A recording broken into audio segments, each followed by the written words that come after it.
राधे राधे दोस्तों, जय श्री कृष्णा। आप सबका स्वागत है मेरे YouTube चैनल कृष्णा की करुणा पर। आप सब कैसे हो? उम्मीद करती हूँ सभी अच्छे होंगे और मैं भी ठीक हूँ। दोस्तों, आज है आश्विन मास के शुक्ल पक्ष की पापकुंशा एकादशी। यह व्रत इतना पवित्र और महान है कि केवल इसे सुनने मात्र से भी मनुष्य के अनेक पापों का नाश हो जाता है और जीवन में पुण्य की वृद्धि होती है। तो दोस्तों, मैं भी सुबह जल्दी उठकर पूजा घर की साफ सफाई के बाद प्रातः स्नान करके मैं भी अपने पूजा घर में अपने लड्डू गोपाल जी और भगवान विष्णु की पूजा करने आ गई हूँ।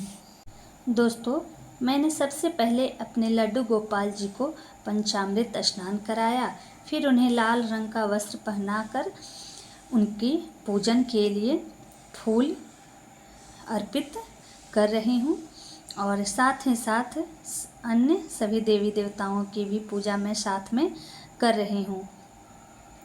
पीले पुष्प लड्डू गोपाल जी और भगवान विष्णु को अति प्रिय हैं, तो मैं उन्हें पीले फूल अर्पित कर रही हूँ।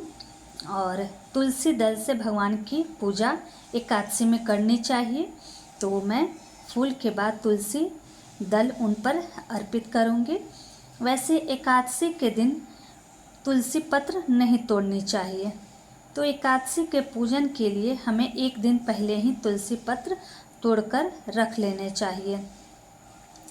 एकादशी व्रत के अनुसार पूरे दिन उपवास किया जाता है, लेकिन दोस्तों मैं आपको बता दूं कि मैं उपवास नहीं रख रही हूं, सिर्फ मैं पापकुंशा एकादशी की पूजा कर रही हूं और कथा का पाठ करूंगी, भगवान का पूजन करूंगी, क्योंकि मुझे डॉक्टर के पास कुछ ट्रीटमेंट करवाने जाना है और उस वजह से मैं उपवास में नहीं रह सकती, क्योंकि मुझे दवा वगैरह लेना है।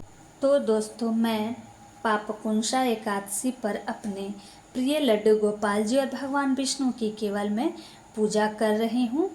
प्रिय लड्डू गोपाल जी और भगवान विष्णु की प्रेम पूर्वक दीप धूप से आरती की, भगवान विष्णु के मंत्रों का जाप किया और पापकुंशा एकादशी की कथा का पाठ करूंगी।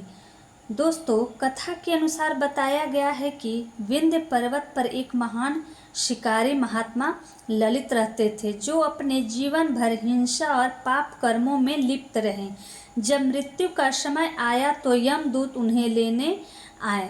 तभी एक अद्भुत दिव्य विमान प्रकट हुआ और भगवान विष्णु के दूत प्रकट हुए। उन्होंने यमदूतों को रोकते हुए कहा कि यह भक्त पापकुंशा एकादशी का व्रत करता रहा है, इसलिए इसे मैं बैकुंठ धाम ले जाया जाएगा। इस प्रकार यह व्रत पापों का विनाश करने वाला है। दोस्तों, पापकुंशा एकादशी का व्रत हर इंसान को अवश्य करना चाहिए, क्योंकि यह व्रत हमारे जीवन से नकारात्मक और जाने अनजाने में हुए पाप कर्मों को दूर करता है।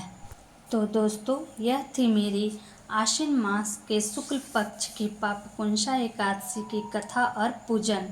अगर आपको मेरी यह एकादशी वाली वीडियो अच्छी लगी हो तो मेरे इस वीडियो को लाइक और शेयर करें। मेरे चैनल पेज कृष्णा की करुणा को सब्सक्राइब करें, बेल आइकन को दबाना न भूलें।